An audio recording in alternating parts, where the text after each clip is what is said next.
Bulletin की शुरुआत करेंगे बड़ी और अहम जानकारी के साथ करेंगे। बड़ी खबर आ रही है उससे आपको रूबरू कराएंगे। दिल्ली दौरे पर सीएम योगी आदित्यनाथ हैं।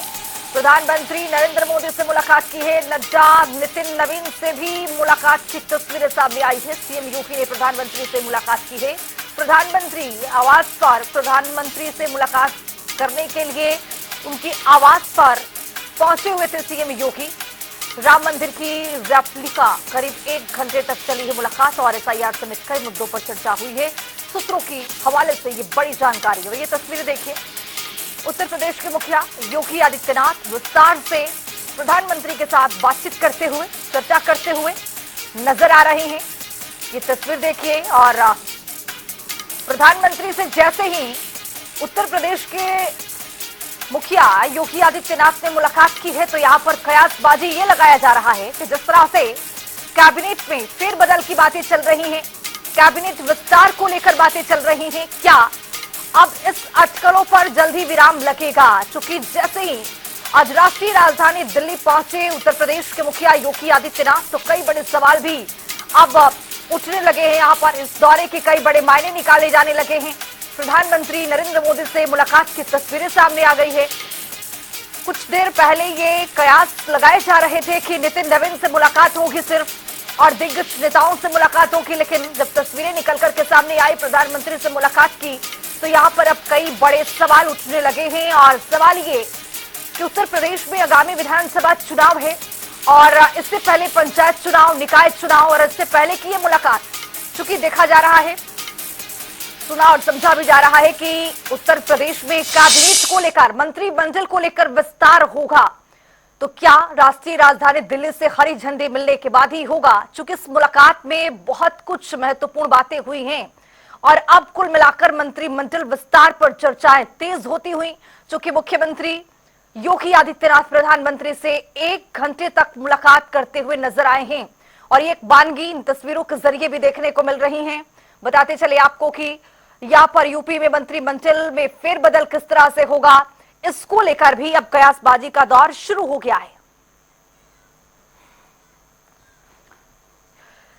तो इसी पर अब ज्यादा चर्चा करने के लिए और अधिक जानकारी के साथ हमारे ब्यूरो चीफ जुड़ चुके हैं, हमारे साथ स्टेट ब्यूरो चीफ हमारे साथ जुड़ चुके हैं अनिल के अंकुर, और राष्ट्रीय राजधानी दिल्ली से हमारे संवाददाता स्पर्श शर्मा जुड़ चुके हैं। सबसे पहले अनिल के अंकुर जी, आप ही के पास आते हुए, अब जिस तरह से ये मुलाकात हुई है, मुलाकात के मायने बहुत कुछ निकाले जा रहे हैं। चर्चाएं तेज थी लेकिन अब लग रहा है कि चर्चाओं पर अब विराम लगेगा कुछ ही दिनों में। क्या अपडेट आपके पास?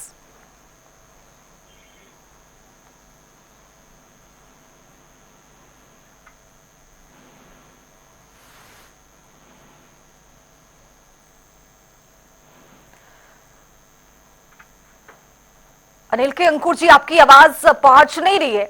यहाँ पर देखते हैं नेटवर्क इशू है, लेकिन स्पर्श आपके पास आते हुए, जिस तरह से मुलाकात हुई है, मुलाकात 1 घंटे तक हुई है, इस मुलाकात के क्या मायने समझा जाए? स्पर्श।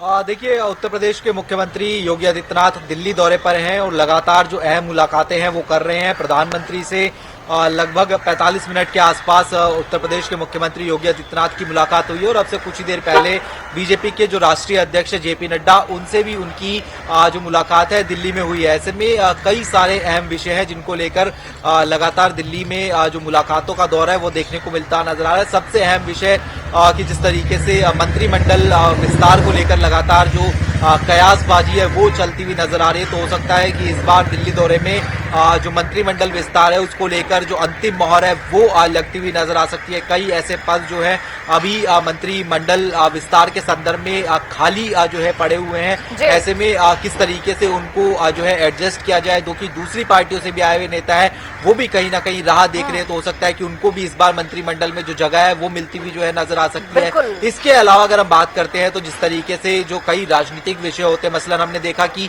एसआईआर को लेकर जो वार्ड पलटवार है वो देखने को मिलता नजर आ रहा था। तो ऐसे में वहां पर किस प्रकार की जो रणनीति है वो भारतीय जनता पार्टी की प्रदेश के संदर्भ में देखने को मिलती हुई नजर आए, उसको लेकर जो है जो चर्चा है वो प्रधानमंत्री के साथ में योगी आदित्यनाथ की हुई है। और उसके साथ साथ अगर हम बात करते हैं, चूंकि प्रदेश के कई सारे विकास कार्य एजेंडे होते हैं, उनको लेकर भी टाइम टू टाइम जो है प्रधानमंत्री के साथ में डिस्कशन देखने देखने को मिलता नजर आता है। हो सकता है कि प्रधानमंत्री को उत्तर प्रदेश आने का जो निमंत्रण है वो भी योगी आदित्यनाथ की तरफ से दिया गया हो। जिस प्रकार से जेव एयरपोर्ट के जो है कार्यक्रम की बात की जाए, वो हो सकता है कि जल्द उद्घाटन देखने को मिलता नजर आए। तो ऐसे कार्यक्रम है जिनको लेकर प्रधानमंत्री के साथ में चर्चा होती हुई नजर आई है। वहीं आगामी कार्यक्रम के संदर्भ में बात करें तो शाम होते होते कहा जा रहा है कि बीजेपी के राष्ट्रीय जो नए कार्यकारी अध्यक्ष बनाए गए नितिन नवीन, उनके साथ भी जो है मुख्यमंत्री योगी आदित्यनाथ जो है मुलाकात करते हुए नजर आएंगे। बिल्कुल स्पष्ट लौटूंगी आपके पास, क्योंकि जिस तरह से आपने मुद्दे बताए, जाहिर तौर पर उत्तर प्रदेश के मुखिया योगी आदित्यनाथ प्रधानमंत्री से जब मिलते हैं तो कई सारे मुद्दों पर बातचीत होती होगी। लेकिन अनिल के अंकुर जी, अगर आपको आवाज मिल पा रही है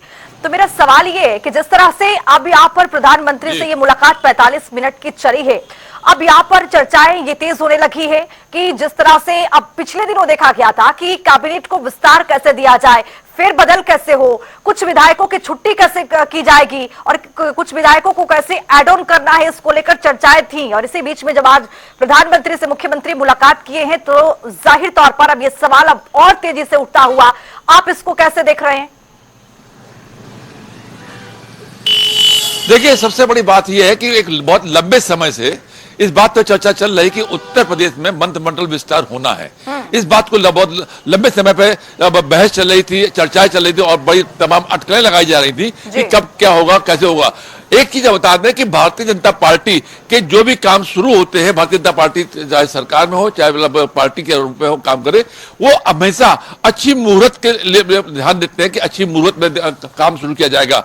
अभी अगर हाल में देखा जाए तो उत्तर प्रदेश के अध्यक्ष को बनाया गया था, जिनको बनाया गया पंकज चौधरी को। जिस दिन बनाया गया उसके एक दिन बाद खरमास शुरू हुआ था कि खरमास के दिन कोई भी हिंदू सनातनी अच्छे काम नहीं करता है, इसलिए खरमास शुरू होने से पहले किया गया। अब आज की जो प्रधानमंत्री की मुलाकात है वो योगी की, वो ये बात को दर्शाती है कि 14 तारीख से मकर संक्रांति से अच्छे दिन आ जाएंगे, देवता जाग जाएंगे और उस दिन से अच्छे शुभ काम होना शुरू हो जाएंगे। और ये माना जा रहा है कि 14 तारीख के बाद या 14 तारीख के दिन या उसके बाद कोई भी दिन मतलब उत्तर प्रदेश में मंत्रिमंडल विस्तार हो सकता है। इसमें हम आपको बताते चलें कि उत्तर प्रदेश में मंत्रिमंडल विस्तार के साथ ही साथ जो जाति समीकरण है उसको साधने की भी बात चल रही है कि जाति समीकरण किस तरीके से सुधारे जा सकते हैं। समाजवादी पार्टी के 7 लोग ऐसे थे जो समाजवादी पार्टी के विधायक जिन्होंने समाजवादी पार्टी के से विद्रोह करके भारतीय जनता पार्टी के साथ शामिल हो गए थे। बाद में अखिलेश यादव ने उनको सरकार पार्टी से निकाल दिया, लेकिन उनकी सदस्यता नहीं गई। और बीच बीच में अखिलेश यादव इस बात का तंज कसते रहते हैं कि आखिर ये जो हमारे जो विधायक आपके पास चले गए हैं वो विधायक क्या सरकार में मंत्री बनाए जाएंगे नहीं बनाए जाएंगे। अब एक खास बात उठती है कि एक बड़े नेता है समाजवादी पार्टी के रहे आजकल भारतीय जनता पार्टी में, मनोज पांडे रायबरेली के पास से चुनाव लड़ते हैं। और उनका सबसे बड़ा मामला यह था कि जब भारतीय जनता पार्टी विधानसभा चुनाव हो रहा था उनको भाजपा की तरफ से एक ऑफर भी था, बढ़िया ऑफर था, लेकिन उन्होंने समाजवादी पार्टी का साथ नहीं छोड़ा था और समाजवादी पार्टी से चुनाव लड़े और जीते भी। और अब वो भारतीय जनता पार्टी के साथ हैं। देखने की बात यह होगी क्या उनको जो ब्राह्मण लोग नाराज है भाजपा सरकार से, ब्राह्मणों को समझाने के लिए, साधने के लिए क्या उनको मौका दिया जाएगा। एक और दूसरा नाम आता है पूजा पाल का। पूजा पाल एक वो नेता है जिनके पति की बहुत समय पहले हत्या कर दी गई थी और हत्या के बाद उनको समाजवादी पार्टी ने अपने टिकट दी और वो वहां से विधायक बनने लगे। अब पूजा पाल ने भी क्या किया है कि अब वो भारतीय जनता पार्टी के साथ आ गई है, समाजवादी पार्टी ने उनको बिठा दिया है। ये कहा जाता है कि पाल समाज को साधने के लिए, पाल होते ओबीसी में आते हैं, ओबीसी पाल समाज को साधने के लिए क्या भारतीय जनता पार्टी इनको मौका देगी, क्योंकि समाजवादी पार्टी के जो प्रदेश अध्यक्ष हैं वो भी पाल समाज के हैं और बहुजन समाज पार्टी के जो प्रदेश अध्यक्ष हैं वो भी पाल समाज के हैं। ऐसी स्थिति में पाल समाज को साधने के लिए पूजा पाल को मौका दिया जा सकता है। इसके साथ ही साथ जो भारतीय जनता पार्टी के पूर्व सरकार में मंत्री थे श्रीकांत शर्मा, ब्राह्मण नेताओं के नाम पर श्रीकांत शर्मा का नाम फिर आ रहा, क्योंकि बीच में उनको नई सरकार में ड्रॉप कर दिया गया था, लेकिन पश्चिम उत्तर प्रदेश के ब्राह्मणों को साधने के लिए उनका भी नाम आ रहा है। और वहीं जो जाट नेता हैं उत्तर प्रदेश के निवर्तमान पूर्व भाजपा अध्यक्ष भूपेन्द्र चौधरी के पास जाट में अच्छा उनका पकड़ है और उनको साधने के लिए, जाटों को साधने के लिए पंकज चौधरी को भी एक अहम रोल दिया जा सकता है। लेकिन इसके साथ ही साथ मुख्यमंत्री योगी आदित्यनाथ ने उन विधायकों की सूची तैयार की है जिनका परफॉर्मेंस कमजोर रहा है। जिनका परफॉर्मेंस कमजोर रहा है उनको या तो पर कतरे जाएंगे या उनकी छटनी की जाएगी। देखने की बात यह होगी कि किसके किसके पर कतरे जाते हैं और किसके किसके छटनी की जाती है, ये तो जल्दी मालूम हो जाए।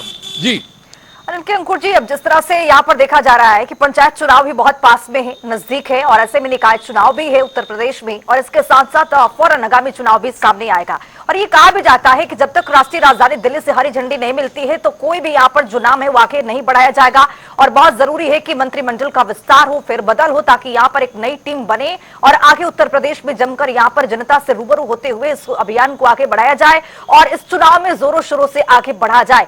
लेकिन क्या लगता है कि आज की मुलाकात जो हुई है, आज की मुलाकात पर हम चर्चा कर रहे हैं, मुलाकात क्या एसआईआर को लेकर महत्वपूर्ण मानी जा रही है, फिर बदल को लेकर माना जा रहा है? क्या समझा जाए कि क्या अब जो है राष्ट्रीय राजधानी दिल्ली से प्रधानमंत्री से बात करने के बाद क्या ये जो विस्तार होने वाला है इसको लेकर हरी झंडी मिल गई है? इसको कैसे समझा जाए, कितना विस्तार यहां पर अब देखने को मिलेगा? अनिल के अंकुर जी,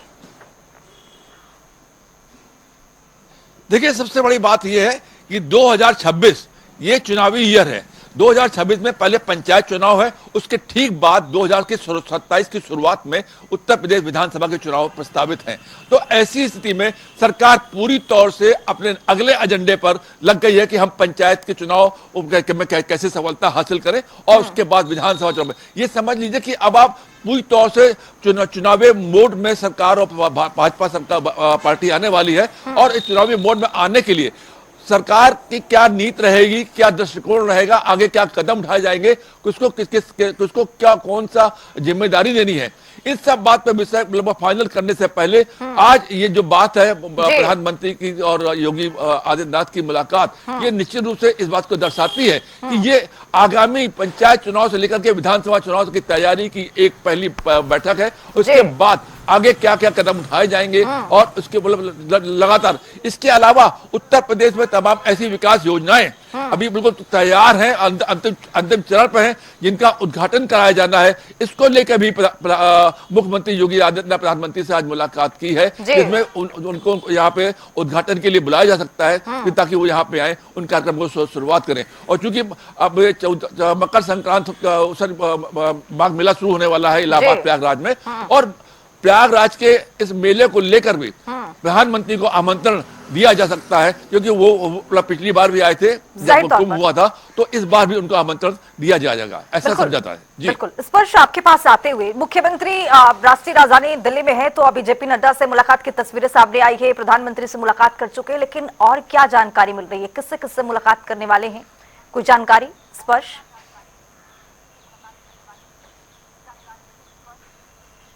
देखिए, मुख्यमंत्री जो है अब से कुछ ही देर बाद जो बीजेपी के राष्ट्रीय कार्यकारी अध्यक्ष नितिन नवीन, उनसे भी मुलाकात जो है करेंगे। भारतीय जनता पार्टी मुख्यालय में ये मुलाकात जो है संभव बताई जा रही है। और मुख्यमंत्री का दिल्ली दौरा इसलिए भी महत्वपूर्ण है क्योंकि दोनों डिप्टी सीएम जो है दिल्ली में मौजूद है। इससे पहले हमने देखा कि ब्रजेश पाठक जो है वो भी नितिन नवीन से जो मुलाकात है वो जो है कर चुके हैं। निश्चित तौर पर जो संगठनात्मक विषय है उनको लेकर चर्चा होती हुई जो है नजर आएगी कि किस तरीके से प्रदेश में चूंकि आने वाले समय में जो है तमाम तरीके से निकाय चुनाव की बात की जाए या फिर आने वाले समय में जो विधानसभा चुनाव की बात की जाए वो होते हुए जो है नजर आएंगे। तो ऐसे में संगठन की किस तरीके से भूमिका रह सकती है, एसआईआर चूंकि चल रहा है तो वहां पर किस तरीके से संगठन की भूमिका रह सकती है, केंद्र में जिस तरीके से कई जो बड़े कार्यक्रम होते हैं, मसलन कि हम जानते हैं कि कांग्रेस किस तरीके से मनरेगा को लेकर जो है देश भर में जाने की बात कर रही है, तो वहां पर बीजेपी किस तरीके से काउंटर ऐसे रणनीति बनाए कि अपने संगठन के जरिए, ऐसे तमाम विषय जिनको लेकर मुख्यमंत्री जो नितिन नवीन है उनके साथ में मुलाकात जो है करते हुए जो है नजर आएंगे। और उसके साथ साथ चूंकि प्रधानमंत्री से मुलाकात हुई है तो निश्चित तौर पर जो कई जो प्रदेश के पेंडिंग मसले देखने को मिलते हुए नजर आते हैं, जिसमें सबसे महत्वपूर्ण हमने देखा कि जो मंत्रिमंडल विस्तार है उसको लेकर तो निश्चित तौर पर चर्चा हुई होगी, लेकिन उसके साथ साथ जो प्रदेश के विकास परियोजनाएं होती है उसको लेकर भी रूपरेखा जो है वो कहीं ना कहीं जो है तय होती हुई नजर आई है। बिल्कुल स्पर्श, आप महत्वपूर्ण जानकारी दे रहे हैं, चूंकि नरेगा मनरेगा को लेकर भी सवाल अब बहुत गहराई तरीके से विपक्ष की ओर से उठाया जा रहा है। अनिल किंकुर जी, मेरा अंतिम सवाल आपसे ये कि पीडीए की काट भी भारतीय जनता पार्टी के पास बेहद जरूरी है, जैसा कि आप जिक्र कर रहे थे कि कुछ सपा से जो विधायक आए हुए हैं उनको भी क्या मौका मिल सकता है, चूंकि क्वेश्चन मार्क है अभी। लेकिन फिलहाल जिस तरह से देखा जा रहा है कि भारतीय जनता पार्टी के पास भी बहुत बड़ी चुनौती है 2027 में चुनाव लड़ने के लिए, चूंकि एसआईआर मुद्दा भी है, वो भी बहुत हावी रहा है, विपक्ष की ओर से जोरों शोरों से उठाया गया है। अब यहां पर मनरेगा का चल रहा है कि जी राम जी जिस तरह से दिया गया, सवाल सिर्फ इतना नहीं है कि उसमें से महात्मा गांधी का नाम हटाया गया, सवाल ये भी है अपने आप में कि जिस तरह से मनरेगा का नाम बदला गया, वो राज्य सरकार का इसमें बहुत योगदान होता था, वो अब केंद्रीकृत किया गया है, इसको लेकर के भी सवाल बड़ा है। पीडीए का कार्ड ढूंढा भी बहुत बड़ा है। क्या मानते हैं कितनी बड़ी चुनौती 2027 में भारतीय जनता पार्टी के लिए, और कौन कौन सी चुनौती है? क्या इस दौरान उस चुनौती पर भी जिक्र किया गया होगा या करने की कोशिश मुख्यमंत्री की ओर से किया गया होगा? क्या लगता है आपको? देखिए, मुझे लगता है कि जिस तरीके से जी राम जी या मनरेगा ये जो इश्यूज हैं, ये इश्यूज योगी ने चर्चा में नहीं किए होंगे, क्योंकि ये इश्यूज अभी उत्तर प्रदेश की सरजमी पर इतने चर्चा में नहीं आए हैं। अभी केवल जो चल रहा है ये केवल अभी मीडिया वार जब दिखाई देता था उसमें चल रहा है। हकीकत में जनता इस पर चर्चा नहीं कर रही है, और ना ही हमें लगता है कि पॉलिटिकल पार्टीज भी इसको अब यहाँ पे इसको कोई इश्यू बना रही जाल फिलहाल। दूसरी बात इस बात की उठती है कि जो मुद्दे हैं वो मुद्दे आगामी चुनाव की तैयारी को लेकर ही हैं, और आगामी चुनाव ही इनके मतलब किसी भी पार्टी का, किसी भी सरकार का अगर अहम मुद्दा होता है कि हम सरकार कैसे बनाएं। और इस समय उत्तर प्रदेश में जो स्थिति है, या जैसा कि कहा जाता है कि मतलब 80% और 20% की लड़ाई है, और उसमें योगी ने जिस तरीके से अपने आप को हिंदू नेता के रूप में साबित किया हुआ है, और हिंदू नेता के रूप में जिस तरीके से साबित किया हुआ है, और यही कारण कि वो उसी इशू पे, उसी एजेंडे पे आगे भी काम करते रहेंगे। और पीडीए का कार्ड भारतीय जनता पार्टी के पास क्या बेहद जरूरी है, चूंकि सपा आगे बढ़ रही है पीडीए को लेकर, और पीडीए का कार्ड होना बहुत जरूरी है, क्या आपको लगता है? जी पीडीए के जो काट है उसी के तहत देखिए उत्तर प्रदेश में अभी हाल में भारतीय जनता पार्टी ने जो प्रदेश अध्यक्ष बनाया वो कुर्मी समाज से बनाया, और पाल समाज जो गाड़िया समाज कहते हैं उस पाल समाज को बनाने के लिए पूजा पाल का भी नाम चर्चा में आ रहा है बड़ी तेजी से। और चूंकि हमने आपको बताया अभी हाल में कि अभी जिस तरीके से समाजवादी पार्टी के प्रदेश अध्यक्ष हैं वो भारतीय जनता समाजवादी पार्टी के अध्यक्ष श्यामलाल पाल हैं, और वहीं बहुजन समाज पार्टी के भी जो प्रदेश अध्यक्ष है वो भी पाल समाज को बिलोंग करते हैं। तो इस तरीके से ओबीसी जो मामला है पीडीए का वन सब सेक्शन है उसको संभालने की कोशिश की जा रही है। वो भारतीय जनता पार्टी ये कह रहे हैं कि समय के साथ ही पता चलता है कि भारतीय जनता पार्टी किस तरह से आगे बढ़ती हुई नजर आएगी। फिलहाल आप दोनों का बहुत शुक्रिया, समय हमें को इतने को ही यहाँ पर इजाजत दे रहा है। और अभी अब जिस तरह से देखा गया है कि तस्वीरें निकल करके सामने आ रही है कि जेपी नड्डा से मुलाकात किया है और योगी आदित्यनाथ ने, और ये प्रधानमंत्री के साथ मुलाकात करने की तस्वीर हमारे साथ आ गई है कि किस तरह से प्रधानमंत्री के साथ जब मुलाकात हुई है तो क्या महत्वपूर्ण रहा है, ये तो आने वाला समय बताएगा। लेकिन मंत्रिमंडल विस्तार सबसे महत्वपूर्ण मुद्दा रहा है।